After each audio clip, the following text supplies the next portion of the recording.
ಆದರೆ ಕೆಲವು ನಾನೊಂದು ಮಾತು ಹೇಳ್ತೀನಿ, ವ್ಯಕ್ತಿ ಇದ್ದಾಗ ಒಂದು ಮಾತು, ವ್ಯಕ್ತಿ ಇಲ್ದಾಗ ಒಂದು ಮಾತು ಮಾತಾಡ್ತಕ್ಕಂಥ ಮಾತಲ್ಲ. ವ್ಯಕ್ತಿತ್ವ ಅಲ್ವಾ. ನಾವು ಹೋದ್ರೂ ಸಹ ನಾವು ಹುಟ್ಟು ಗ್ಯಾರಂಟಿ, ನಾವು ಹುಟ್ಟಿದೀವಿ, ಸಾಯದಂತ ಗ್ಯಾರಂಟಿ. ಹುಟ್ಟು ಸಾವು ಮಧ್ಯೆ ಒಂದು ವ್ಯಕ್ತಿತ್ವ ಇರ್ತವೆ. ಆ ವ್ಯಕ್ತಿತ್ವ ಅವ್ರು ಇರ್ಲಿ ಅವ್ರು ಇಲ್ದೇ ಇರ್ಲಿ, ಆ ವ್ಯಕ್ತಿತ್ವ ಅವ್ರಿಗೆ ತೋರಿಸ್ಬೇಕಾಗುತ್ತೆ. ಆದ್ರೆ ಕೆಲವರು ಅವ್ರ ವ್ಯಕ್ತಿತ್ವಗಳು ಹೆಂಗ್ ತೋರಿಸ್ತಾವ್ರೆ ಅಂತಂದ್ರೆ, ಇದ್ದಾಗ ಒಂದು ಮಾತು, ಇಲ್ದಾಗ ಒಂದು ಮಾತು, ಅವ್ರು ಇರುವಾಗ ಒಂದು ಮಾತು, ಇಲ್ದಾಗ ಒಂದು ಮಾತು. 110% ಇರ್ತಕ್ಕಂಥ ಎಲ್ಲಾ ಮಹನೀಯರು ಸತ್ತೋಗ್ತೀವಿ, ನಾನು ಕೂಡ ಸೇರ್ಕೊಂಡು.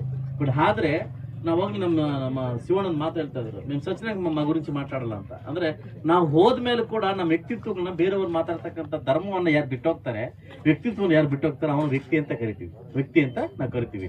ತ್ರೇತಾಯುಗದಲ್ಲಿ ಶ್ರೀರಾಮ ಒಂದು ಮಾತು ಹೇಳಿದ್ನಂತ, ಏನಂತಂದ್ರೆ, ಯಾರೋ ಮಾತು ಕೇಳಿ ತನ್ನ ಹೆಂಡತಿನ ಸೀತಾದೇವಿನ ಏನು ಅಡುಗೆ ಹಾಕಿದ್ನಂತೆ, ಅದು ಸಾರಿ ಏನು ಕಾಡಗ ಹಾಕಿದ್ನಂತೆ. ಆ ಸಂದರ್ಭದಲ್ಲಿ ಕಾಡಗ ಸಂದರ್ಭದಲ್ಲಿ ಅವ್ನಿಗೆ ಹರಿವಾದೆ ಅಂತೆ, ನಾನು ಹೇಳಿದವ್ರ ಮಾತು ಕೇಳಿದೆ ಅಂತ. ಆ ಸಂದರ್ಭ ಹರಿವಾದಾಗ ಸೀತಾದೇವಿ ಹುಡ್ಕೊಂಡು ಹೋಗ್ತಂತ ತಾಯಿ ಸಿಗುದಿಲ್ಲ. ಆ ಸಂದರ್ಭದಲ್ಲಿ ಆ ಸುಸ್ತಾಗಿ ಮರಕೆಳಗೆ ಕೂತ್ಕೊಂಡಾಗ ಒಂದು ನವಿಲು ಅಡ್ಡ ಬಂತಂತೆ. ಏನಂತಂದ್ರೆ, ಆ ತಾಯಿನ ನಾನು ನೋಡಿ ಕರ್ಕೊಂಡು ಹೋಗ್ತೀನಿ ಅಂತ. ಆ ತಾಯಿನ ನಾನು ನೋಡಿ ಕರ್ಕೊಂಡು ಹೋಗ್ತೀನಿ. ಆ ಶ್ರೀರಾಮನ್ ನೋಡಿ ಎಕ್ಸೈಟ್ಮೆಂಟ್ ಅಲ್ಲಿ ಆ ನವಿಲಿ ಓಡಿ ಹೋಗ್ತಿದ್ರೆ ಆ ಮುಟ್ಟಕ್ಕಾಗ್ಲಿಲ್ಲಂತೆ. ಆ ಸಂದರ್ಭ ಮತ್ತೆ ಶ್ರೀರಾಮ ಕೂತ್ಕೊಂಡಂತೆ. ಆ ನವಿಲ್ ಬಂದು ಹೇಳಿದಂತೆ, ನೀವು ನಾನು ಮುಟ್ಟಕ್ಕಾಗಲ್ಲ, ನಾನು ಹೋಗ್ತಾ ಇರ್ತೀನಿ, ನಿಮಗೆ ಗುರುತು ಬೇಕು ಅಂತಂದ್ರೆ ನಾನು ಹೋಗೋದಲ್ಲ ಒಂದೊಂದು ರೆಕ್ಕೆನ ಬಿಟ್ಕೊಂಡು ಹೋಗ್ತಾ ಇರ್ತೀನಿ, ಆ ಗೆರೆ ನೋಡ್ಕೊಂಡು ಬನ್ನಿ ದೇವಿ ಹತ್ರ ಅಂತ. ಆ ರೆಕ್ಕೆ ಕೀಳ್ತಾ ನವಿಲು ತಗ್ತಂತೆ, ನವಿಲು ಪ್ರಾಣ ಬಿಡುತ್ತಂತೆ. ಆ ಸೀತಾದೇವಿಗಳು ಸಿಗ್ತಾಳಂತೆ. ಆ ಸಂದರ್ಭದಲ್ಲಿ ನವಿಲಿಗೊಂದು ಮಾತು ಕೊಡ್ತಾವಂತೆ ಶ್ರೀರಾಮ, ಇವತ್ತು ನನ್ನ ಧರ್ಮಪತ್ನಿಯನ್ನ, ನನ್ನ ಕುಟುಂಬವನ್ನ, ನನ್ನ ಐತಿಹಾಸಿಕ ಕುಟುಂಬನ ಉಳಿಸಕ್ಕೆ ನೀನು ಹೆಲ್ಪ್ ಮಾಡಿದ್ಯಾ.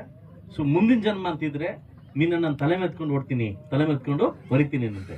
ಆ ತ್ರೇತಾಯುಗದಿಂದ ದ್ವಾಪರಯುಗ ಬಂದಾಗ ಶ್ರೀಕೃಷ್ಣ ಅವತಾರಲ್ಲಿ ಬಂದು ನೀವು ನೋಡಿರ್ಬೇಕು, ಚಿಕ್ಕ ಮಗುವಾಗಿಂದ ಕೂಡ ಶ್ರೀಕೃಷ್ಣಗೆ ನವಿಲಿಗೆ ಇರುತ್ತೆ. ಯಾಕೆ ಗೊತ್ತಾ, ಅವತ್ತು ಮಾತು ಕೊಟ್ಟಿದ್ನು ಅಂತ. ಒಂದು ಪ್ರಪಂಚದಲ್ಲಿ ಯಾರೇ ಎತ್ತೇ ಆಗಿರ್ಬೋದು, ಏನೇ ಆಗಿರ್ಬೋದು, ಒಂದು ಹಳಿಲ್ ಸೇವೆ ಅಂತ ಬಂದಾಗ, ಒಂದು ಸೇವೆ ಅಂತ ಬಂದಾಗ, ಯಾರು ಹೆಲ್ಪ್ ಅಂತ ಬಂದಾಗ, ಕೃತಜ್ಞತೆ ಬಂದಾಗ ನಾವು ಸಲ್ಲಿಸೋದು ಧರ್ಮ. ಅದು ಯಾರೇ ಆಗಿರ್, ನೀರು ಕೊಟ್ಟರಾಗಿರ್ಬೋದು, ಊಟ ಕೊಟ್ಟರಾಗಿರ್ಬೋದು, ಏನೇ ಆಗಿರ್ಬೋದು, ಸಹಾಯ ಮಾಡ್ದಾಗಿರ್ಬೋದು. ಬಟ್ ಆದ್ರೆ ಈ ಮುಳಬಾಗಲ್ ತಾಲೂಕು ನನಗೆ ಜೀವನ ಕೊಟ್ಟಿರ್ತಕ್ಕಂಥ ಊರು. ಎಲ್ಲೋ ಹುಟ್ಟಿ, ಎಲ್ಲೋ ಬೆಳೆದು, ಎಲ್ಲೋ ಇದ್ದು ಈ ಚಿಕ್ಕ ವಯಸ್ಸನ್ನ ಶಾಸಕನಾಥ ಕೂಡ ಅನ್ಕೊಂಡಿರ್ಲಿಲ್ಲ. ಆದ್ರೆ ಎಲ್ಲಾ ಮಹನೀಯರು ಕೂಡ ನನ್ನ ತಲೆ ಮೇಲೆ ಹೊತ್ತು, ಇವತ್ತು ರೆಕ್ಕೆ ತಲೆ ಮೇಲೆ ಹೊತ್ತು ನನ್ನ ಶಾಸಕರಾಗಿ ಮಾಡಿದ್ದಾರೆ. ಆದ್ರೆ ನನ್ನ ಜನ್ಮ ಅಂತ ಇದ್ರೆ ಈ ಮುಳಬಾಗಲ್ ತಾಲೂಕಿನ ಋಣ ತೀರ್ಸ್ಕೊಳ್ತಕ್ಕಂಥ ಅವಕಾಶವನ್ನ ಯಾವತ್ತೂ ನಾನು ಮರಿಬಾರ್ದು, ಮರೆಯೋಕ್ಕೂ ಆಗಲ್ಲ. ಆ ಸಂದರ್ಭದಲ್ಲಿ ಇವತ್ತು ಬಹುಶಃ ಇವ್ರು ಬಿಟ್ಟೋಗಿರ್ತಕ್ಕಂಥ